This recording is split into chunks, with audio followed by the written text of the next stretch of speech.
नमस्कार, प्रणाम, जय हिंद। मैं विकास राय और आप देख रहे हैं सच तक इंडिया न्यूज। बड़ी खबर बक्सर से है।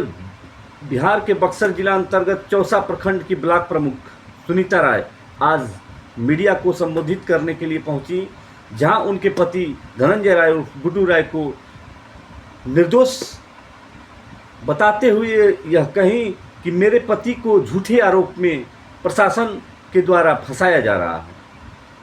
उन्होंने मीडिया को भी संदेश दिया कि मीडिया के इलेक्ट्रिक मीडिया हो या प्रिंट मीडिया हो, ये सभी लोग दोनों पक्षों की बातों को सुने और दोनों पक्षों के उस वक्तव्य को जनता के बीच में बताएं, ताकि एक तरफ के पक्ष की बातों को रखकर हमें बदनाम किया जा रहा है, हमारे परिवार को बदनाम किया जा रहा है।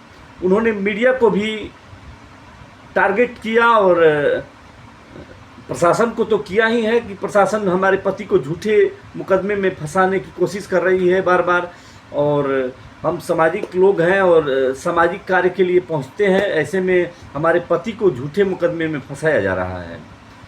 तो आज सुनीता राय क्या कही हैं या आप सुनिए और उनके पक्ष को भी सुनिए, ताकि जनता के बीच में और सरकार के बीच में और प्रशासन के बीच में उनका भी संदेश जाए। तो धन्यवाद, नमस्कार। उनकी बातों को आप लोग सुनिए। आप मीडिया बंधुओं के सामने मैं स्पष्ट कर देना चाहती हूँ कि प्रेस द्वारा और इलेक्ट्रिक मीडिया द्वारा हम लोगों के खिलाफ जो भी दिखाया जा रहा है, मैं उन सब चीज़ों का खंडन करती हूँ और मैं आप लोगों के माध्यम से अपनी बात को रखना चाहती हूँ। मेरे पति गुड्डू राय के विरोधियों के द्वारा उनको झूठे मुकदमों में फंसाने की साजिश की गई है।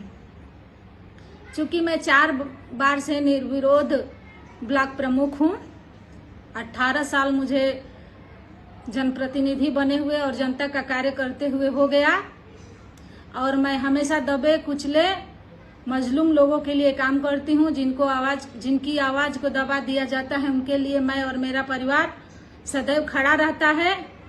इसी के वजह से पूर्व में भी मुझे और मेरे परिवार को बहुत सारे झूठे मुकदमे में फंसाया गया और प्रताड़ित किया गया। मुझे अत्यंत दुख के साथ कहना पड़ रहा है कि कभी न प्रशासन और न मीडिया के हमारे भाई कभी हमारा और हमारे परिवार का पक्ष जानने का कभी आप लोगों ने कोशिश नहीं किया। छोड़िए जो पूर्व में हुआ, लेकिन मैं आज आप लोगों को बता देना चाहती हूँ कि मेरे पति गुड्डू राय को विरोधियों के द्वारा दिनांक 4/7/2024 को फोन किया गया, जबकि वो पटना में अपने छोटे भाई के परवी के लिए 4 तारीख को गए थे, 4 जुलाई को, और उनको फोन किया गया कि आपके कुछ लोग सोनपा ग्राम में जमीनी विवाद में पकड़े गए हैं। तो उन्होंने खुद प्रशासन से बात की और कहा कि ठीक है, हमारे लोग पकड़े गए हैं तो मैं आ रहा हूँ।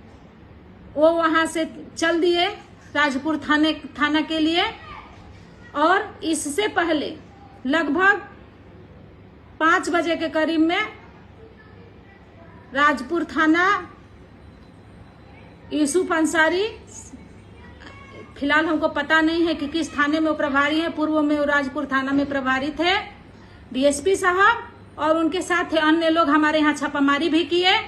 हमसे कहे कि हम आपके घर का सर्च वारंट लेकर आए हैं। हमने कहा कि ठीक है, आप हमारा घर चेक कर लीजिए, लेकिन वो लोग हमारे घर के अंदर तो नहीं गए, लेकिन हमारे चाचा जी का घर है बगल में, उनके घर में ये लोग कूद फान के गए। पता नहीं वहाँ क्या देखे क्या नहीं किए, दरवाजे का ताला तोड़े, क्योंकि उनकी फैमिली यहाँ रहती है नहीं, उनका सारा परिवार बाहर रहता है, अपना उनके बच्चे कमाते खाते हैं। उनके घर में ये लोग गए और फिर इसके बाद ये लोग चले गए।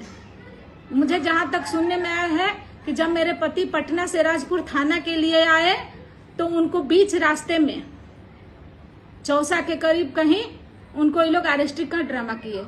मैं मीडिया बंधुओं के तरफ से कहना चाहती हूँ अपनी बात को कि बताइए, जो इंसान यदि इस कार्य में संलिप्त होता, इस घटना में, वो इंसान प्रशासन के बुलाने पर थाना के लिए नहीं आता पटना से चलकर, वो इंसान पटना से ही फरार हो जाता अपना मोबाइल बंद करके। लेकिन हम लोग को कुछ भी पता नहीं था कि उनको भी ये लोग धोखे से बुला करके अरेस्ट कर लिए हैं या अरेस्ट करने का नाटक किए हैं। जब रात में हमको पता चला, मीडिया के द्वारा ही हमको पता चला कि नहीं, हमारे पति को भी अरेस्ट कर लिया गया है। जब मैं वहां लोगों को भेज करके अपने लोगों को पता कि बार बार ये लोग यही कहते रहे कि गुड्डू राय के पास कुछ नहीं है, एकदम साधारण इंसान की तरह पकड़े गए हैं, इनको चुपचाप खाली पूछताछ के लिए हम बैठा कर रखे हैं। हमको लास्ट तक, यहाँ तक कि लोग चालान काट दिए, इसके बाद भी हमसे प्रशासन द्वारा झूठ बोला गया कि नहीं, आपके पति को छोड़ दिया जाएगा, इनके ऊपर कोई मुकदमा नहीं बनता है। फिर बीच में एक निवेदिता राय नाम की औरत से इन लोगों ने मुकदमा कराया, और निवेदिता राय को हम लोग जानते पहचानते नहीं हैं। न निवेदिता राय की कोई सोनपा ग्राम में जमीन है, न वो झगड़ा की कोई वादी है। यदि झगड़ा है तो किसी यादव से, वहाँ के माननीय व्यक्ति हैं, वहाँ के संपन्न व्यक्ति हैं श्री सर्वेंदु राय, उनका किसी यादव समाज के व्यक्ति से झगड़ा था जो कि उनकी बपौती जमीन को कब्जा रहा था। तो पाटीदार वो बनता है, लेकिन पर्दे के पीछे वो है, और सामने से निवेदिता राय को मोहरा बना करके हमारे पति पर झूठा मुकदमा कायम किया गया और उनको झूठे केस में वहां पे चालान किया गया बक्सर के लिए। मैं मीडिया से और प्रशासन से यही रिक्वेस्ट करूंगी कि आप लोग बिना किसी का पक्ष जाने हुए किसी को विलेन मत साबित करिए, कृपया दूसरे का भी पक्ष जानिए, क्योंकि ये सब देख करके बहुत दुख होता है। हम लोग हमेशा समाज के साथ खड़ा रहते हैं, हम जनप्रतिनिधि हैं, और सब लोग जानते हैं कि कहीं कहीं जनप्रतिनिधि स्वयं नहीं जाता है तो उसका प्रतिनिधित्व करने वाले उसके परिवार के लोग भी जाते हैं। आज समाज के कई लोग हमको सामाजिक के नाते भी और जनप्रतिनिधि के नाते भी पंचायत में हमको बुलाते हैं, हमारे परिवार को बुलाते हैं, और हमारा परिवार जानता है तो फैसला तो पक्ष या विपक्ष किसी के एक की तरफ ही देंगे। तो यदि हमारे समाज के लोगों के साथ खड़ा होना, यदि हमको किसी के पंचायत में जाना यदि गुनाह है, तो हम बार बार समाज के दबले कुचले लोगों के पास के साथ खड़ा रहेंगे। इसके लिए चाहे प्रशासन हमको फांसी पर चढ़ा दे, लेकिन हम समाज का साथ कभी नहीं छोड़ेंगे। इन्हीं चीजों के कारण बार बार हमारे परिवार, निर्दोष फैमिली को, निर्दोष पति को, खुद मुझे बार बार झूठे मुकदमों में कई बार फंसाया गया। मैं इसके लिए अपने न्यायालय से, अपने सरकार से मांग करती हूँ कि निष्पक्ष जांच हो और हमारे पति को निर्दोष साबित किया जाए, और हमेशा मेरा भी पक्ष जानने की कोशिश की जाए। धन्यवाद।